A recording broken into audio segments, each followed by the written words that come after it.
ဒီဗုဒ္ဓศาสนาဆောင်ရင်ဟာပါ68ว่าဒီတိုင်းဆောင်ရင်ไปปาก19นี้ဒီก็จ่ายยัง3ปาก86คู่ดีคิดวันที่6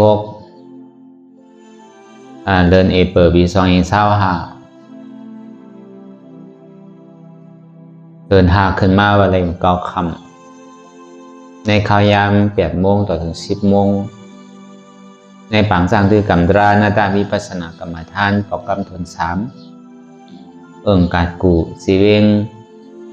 เจ้าตรงเสียตอนตนตีเมืองไทยประจันในก่อเขาติดไรมาสร้างด้วยกำอนัตตาวิปัสสนาภาวนาหันยอดทำอนัตตาอันดาวชุดในกองเขานางขาไก่กุดขากวาทับต่างขาไส้ก็เลยอันนั้นขาไส้ทับต่างขากวาก็เลยมือ2 ขอนต่างไว้เหนือตาเขาก็ย่อไว้ตัวซื่อๆอีวิเคียงอีวิยันก็ย่อในเขารับหูเนื้อปนุยามปิญญารับตาเนื้อปตัญญาปิญญาอยากเคยที่มันน้อวิญญาณทาใจเตียนเท่าผู้นั้นอันใดเสียนั้นในที่มันพูดบอกเกิดขึ้นเป็นมานั่นนี่ก็เราหมอว่างเป็นอนัตตาเลยอ่อนตั้งเอาไปหันเจ็บไปหันทุกข้าไปป่องเสียงเลี้ยงใส่เนื้อหน้าตาในเกาะด้วยดีร่วมเธอใจเขาออกอ่อนตั้งเธอใจเขายาวๆเธอใจยาวๆเธอใจเขาลึกๆเธอใจลึกๆเขาเกิดออกตายเขาเป็นออกรูปป้องเกิดแบบตายไหนแต่ว่าเขาตัวหลอกหลายๆแค่เขามีหยาดตั้งหันสื่อใจหยาดตั้งบนสื่อใจหันเฉพาะที่มันนำอุปเปิงแล้วตั้งแต่เชี่ยวต่อไปกินไหนมีอะไรพองหล่ะไหนที่ว่าเป็นเขามีเอาเตียนเขาอุปเปิงพองงำอะไรไหนใครเข้าก็เข้าใครออกก็ออกใครป้องก็ป้องใครแบบไหนก็แบบดีเด้มันใครเขาหวานผ่องแสงแรงใจว่าตั้งแต่เชี่ยวต่อไปกินไหนมันใจของเขาเป็นอนัตตา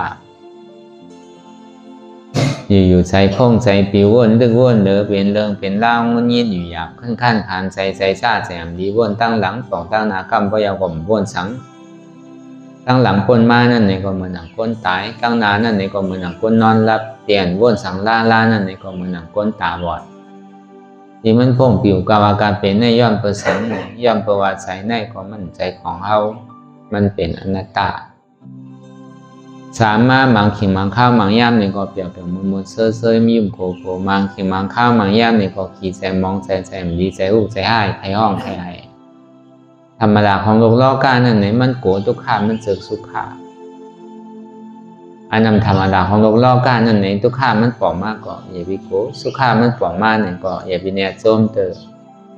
อุเบกขามันปล่องมากเนี่ยก็อย่าไปข้านก็เบอร์ทุกขาในก่อนอุเปิงพ่องำไหลสุขานั่นในก่อนอุปเปิงพ่องำมันได้อุเบกขานั่นในก่อนอุปเปิงพ่องำมันได้มันเป็นสภาวะอนัตตาจังกว่าจี้จังกับอุปเปิงพ่องำมันได้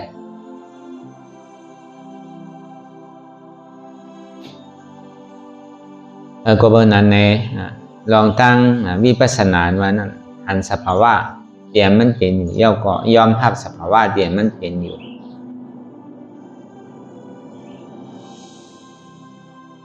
มันกึมก็หัวมันกึมมันเป็นทุกข้าก็หัวมันเป็นทุกข้ามันอุปเปิงพองงำอะไรนี่ก็หัวมันอุปเปิงพองงำมันแหละเขาอย่างนี้ก็เป็นเมียวมันกึมเขาซ้ำคือมันกึมเมียวเป็นทุกข้าเขาซ้ำคือมันเป็นสุขะเมียวเป็นอนัตตาเนี่ยเขาซ้ำคือเป็นอัตตาเนี่ยมันใจเมียวที่เป็นอะไร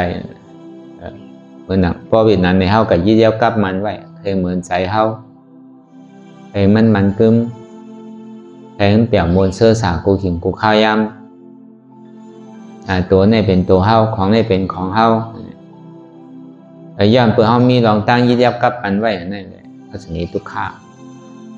เพื่อเขาย้อมพาว่างเหมือนเขาอยู่ในเมืองหนึ่งแหละมันเป็นเมืองสายนักกระเนี่ยในเมืองสายนักกระนั่นเนี่ยมันมีประตูเข้าโคคูประตูออกโคคูเนี่ยมันมีแต่โหซึกหลวงไปอย่างกูฮู เนี่ยพอเขาดีกว่านี่มันมีอันเฮฮับตับไว้ก็ดีใครป่นในนี่มันป้อมจอมใจมันเนี่ยมันก็หยอกกูเซอร์กูลองกูเปิงนั่นคือแหละดีคือจอมใจมันนั่นตั้งดอกมันมีเพมีไพ่อย่าไปออกอยู่ที่ไหนหรอกตั้งดอกเลยสังตั้งในเลยสังใช่ไหมมันเฮฮับตับไว้กูผ่ายกูป้ายการเท่าดีออกพ้นเตียนเท่ายาขังมาเมื่อหนังเฮาอยู่ในคอกไว้อยู่ในเมืองหนึ่งไว้เลยเฮาจังออกเมืองในบอกพอหาดีออกเนี่ยก็มันมีลองตั้งอันมาให้ฮับตับไว้เสีย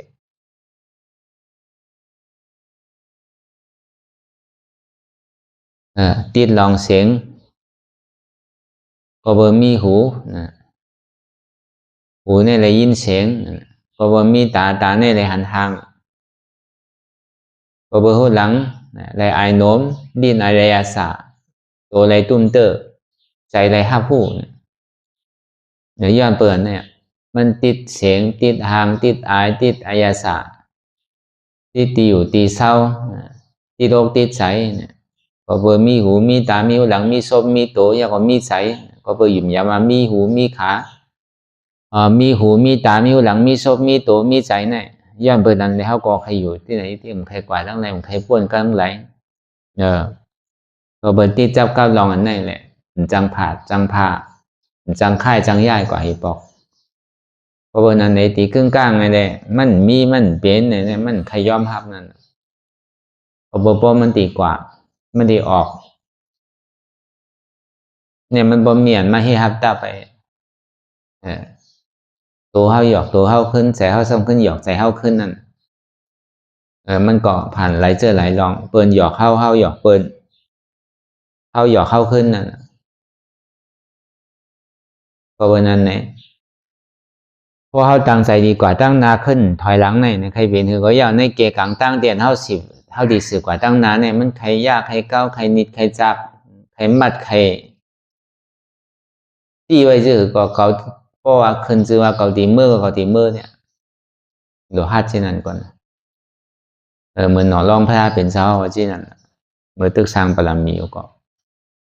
เพราะว่าอ่านว่าดีมือก็ต้องดีมือรีบนั่นเมื่อในจัดเพราะว่าเมื่อเป็นคนใจมหาชนะก้านั้นถ้าใจว่าดีเมื่อกล้าเมื่อขายกระโจมได้กว่าก็ตึงตุกย้อนเมย์ดีๆกัน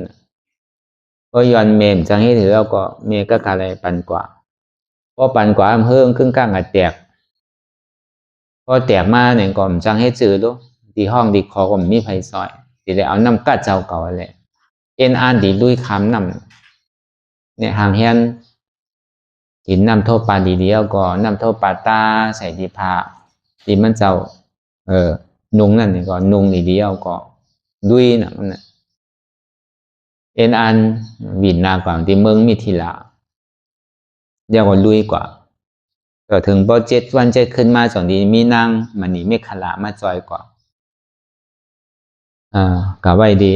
ส่วนเสื้อก็ถึงดีคุณออกค่ำเขาก็ซ้ำนอนเพเมื่อยก็เขาลูกปล่อยมาจามกล่ำด้วยว่าไผดีเธอเป็นคุ้นเนี่ยจนเดียวมาทบญาเจ้ามหาชนกะทำขึ้นเป็นหลานมันคุณออกค่ำเก่าขึ้นก็วันนั้นเนี่ยถึงว่ามันขึ้นมายาวเนี่ยแหละเป็นคุณออกค่ำมายาวก็อยู่จอมทำอยู่จอมตราขุนเมืองชิบเปิง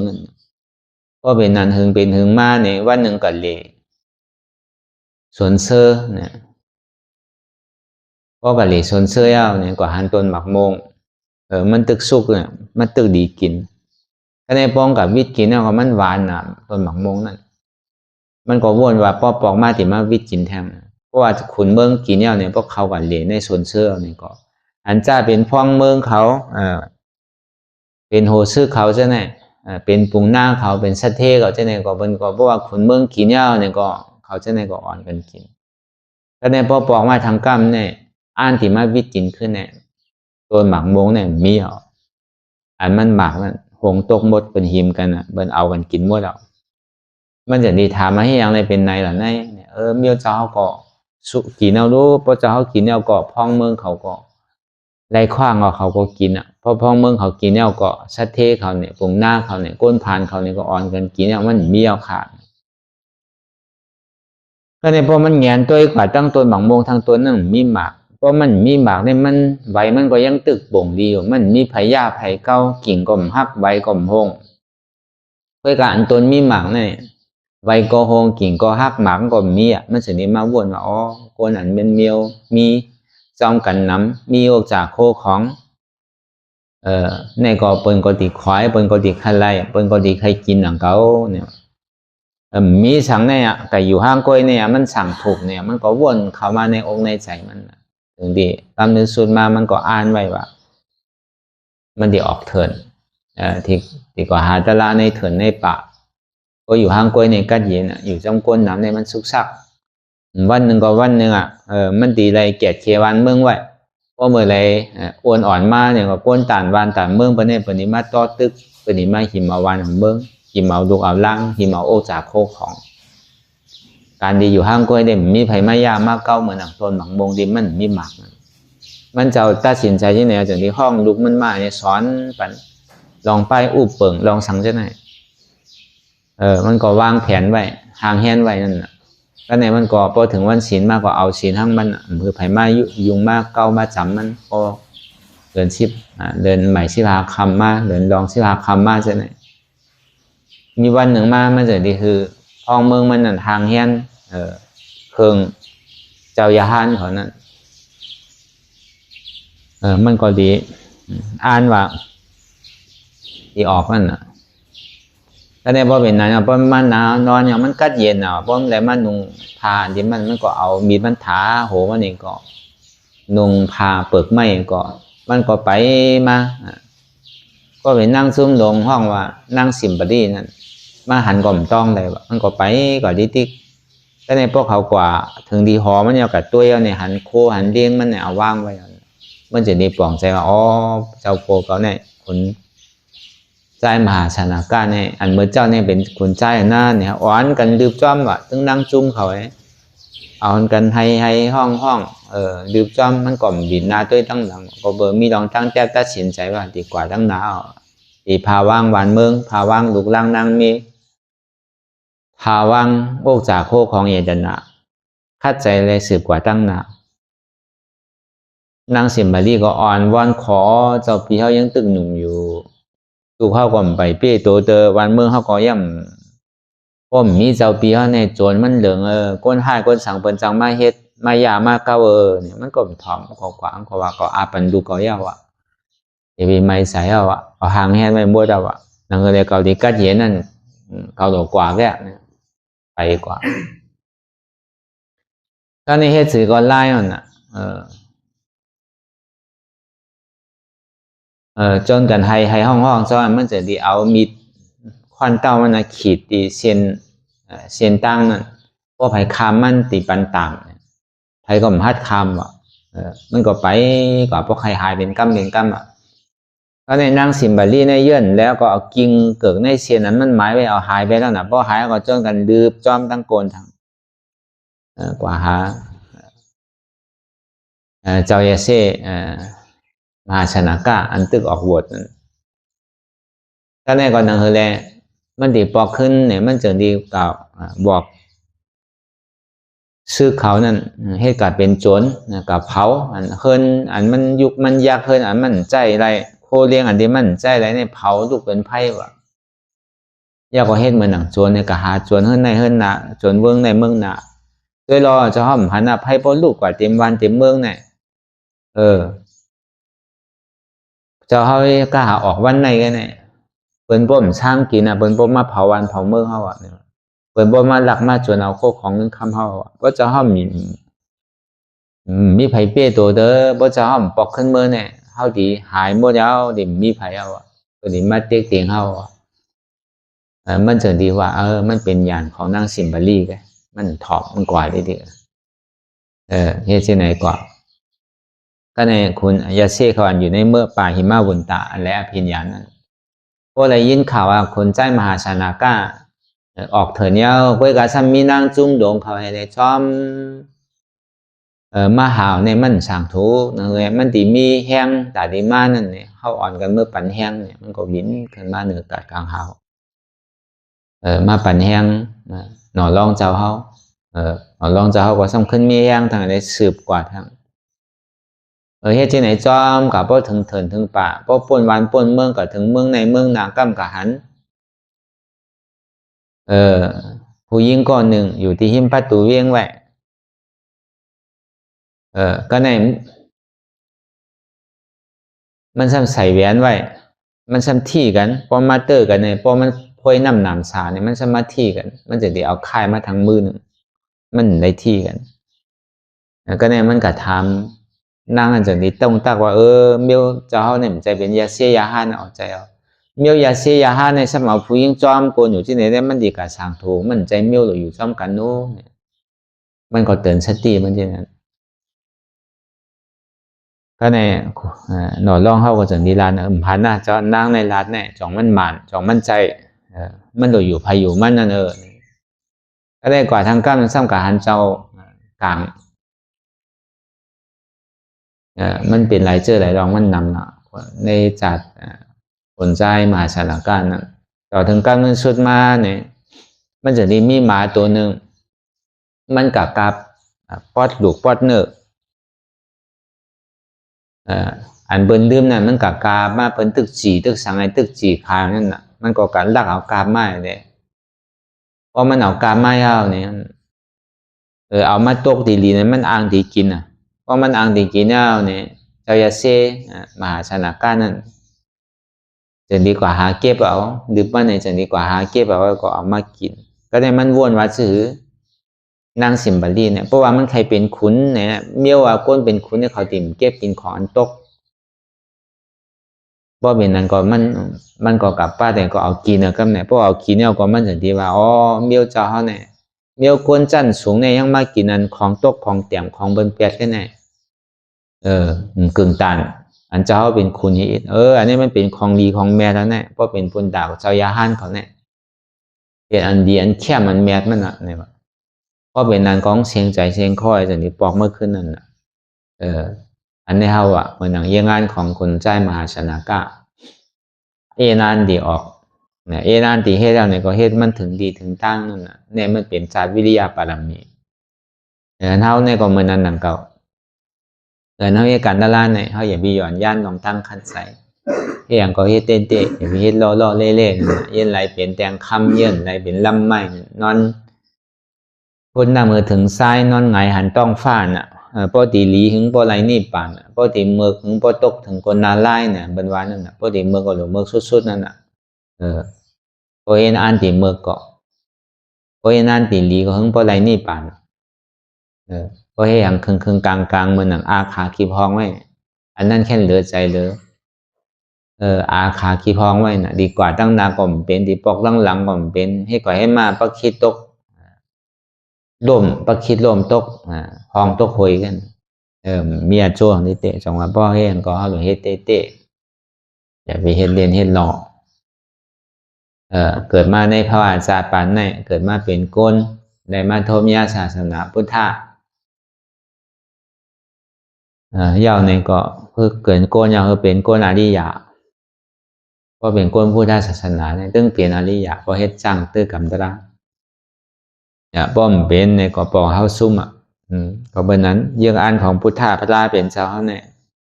นางเลวหน้าสัตวานั่นที่เขาจอดถึงที่นี่ปันติกะเย็น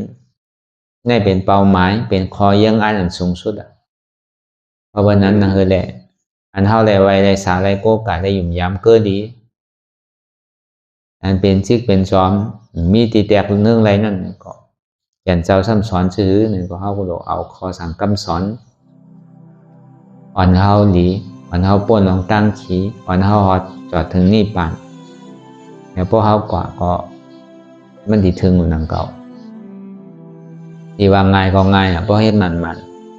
ดีว่าอยากก็อยากเพราะเฮามันเฮ็ดเต้ๆอย่างก็มันมีที่เฮามีลองตั้งคัดใจมันป้ามน่ะในแห่งหาเปิงนั่นศรัทธาวิริยะสติสมาธิปัญญา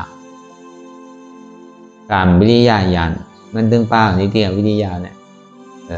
นำลองมันในหลวงมี วิริยะลองตั้งคัดใจอธิษฐานเพราะว่าอธิษฐานหน้าปารามีนี่ก็ว่าหนึ่งสถานเนื้อพระตราสังขารพระนั่นเป็นเจ้าอนัตตาบาตาพระนั่นเป็นอนัตตาสังขารนั่นก็เป็นอนัตตาสองมาเนี่ยคือมีแห่งวิริยะตั้งคัดใจอย่าไปหย่อนย่านลองตั้งคัดใจเพราะเหตุการณ์ดีกันพอดการแม้นั่นอย่าไปโกอย่าไปก้านอย่าไปข้านอย่าไปลืมอย่าไปอายเฮ็ดติ๊กติ๊กตั้งติ๊กติ๊กอย่าไปโกสังเรียกว่าอย่าไปก้านก้มไปถึงข้าวยำอย่าไปข้านอย่าไปลืมหรือเข้าหูตื่นตัวไว้เสียอย่าไปอายก็เหตุการณ์ตลาดเนี่ยเฮ็ดนำคือก็ดีขนาดนั้นมันใจเมียวหรืออายกัน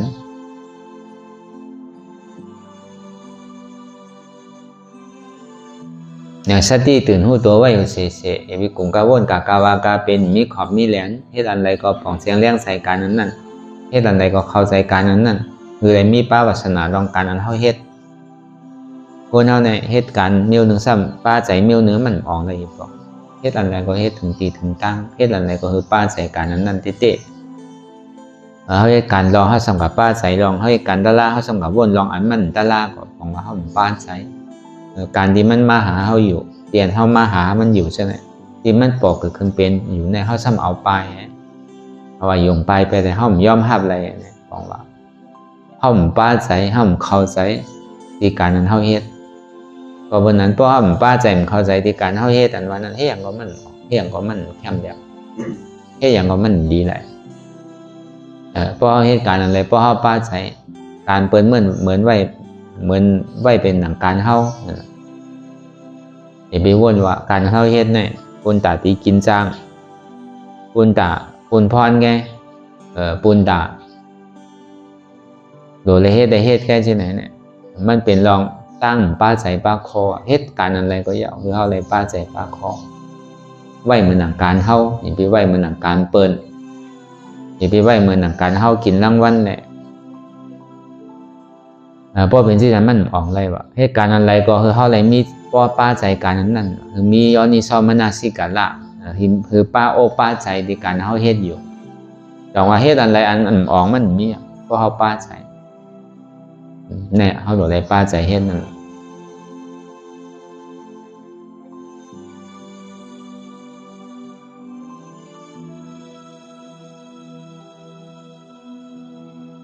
เพราะเฮาป้าใจเฮ็ดเนี่ยก็อันใดมันเต็มทนมันมีแล้วก็บัดนั้นเฮาเฮ็ดการตลาดเนี่ยก็มันนั่นน่ะก็อันเฮาเฮ็ดอยู่ในจ้างตื้อกรรมอยู่ในมันใช่ว่าเป็นการเปิ้นมันเป็นการเฮาการไผการมันเปิ้นก็ปันเฮาแล้วเฮาก็ปันเปิ้นได้เปิ้นก็เผอเฮาแล้วเฮาก็เผอเปิ้นได้เปิ้นก็หิมเฮาแล้วเฮาก็หิมเปิ้นได้ไผเฮ็ดก็มันได้ไผใครก็มันยาไผกินก็มันอิ่มมันปันกันอิ่มได้เรียกกันตลาดเนี่ยก็วันนั้นตาว่ามันมองนี่มันมีเพราะเฮาป้าใจเนี่ยมันมีที่เฮาป้าใจเข้าใจ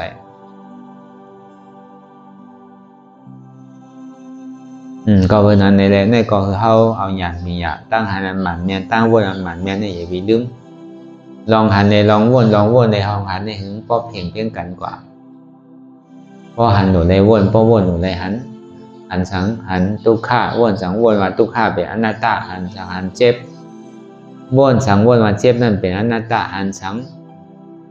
หันเจ็บแกนตรงต่อเนสานสันไว้โคมไต่ไม้กระดอนแข็งสู้ตุ่มซับยายจิ้มหยาบเห็นดูวนสังวนหันเจ็บแกนตรงต่อเนสานสันไว้โคมไต่ไม้กระดอนแข็งสู้ตุ่มซับยายจิ้มหยาบเห็นดูในเป็นอนัตตาทำมีหันสังหันว่าใจหูเก่าใจขาเก่าใจมือเก่าใจตัวเก่าใจเก่าใจเจ็บเก่าทำใจคู่ว่ามันเป็นอนัตตาในก็เฮาวนยาวๆพยายามหึงอย่าไปว่าไผอย่าไปว่าเทิงหันในสังหันวนในสังหึงพอเพียงกันวนต่อถึงเจ็บมันพอสุดวนต่อถึงทุกข์นั้นพอสุดต่อถึงอัตตาพอตกพุทธขาดกว่าอันใดที่มันพุทธปอกเกิดขึ้นเป็นมานั่นนี่ก็คือเฮาพอหมอวนวางแทบตัดเป็นอนัตตา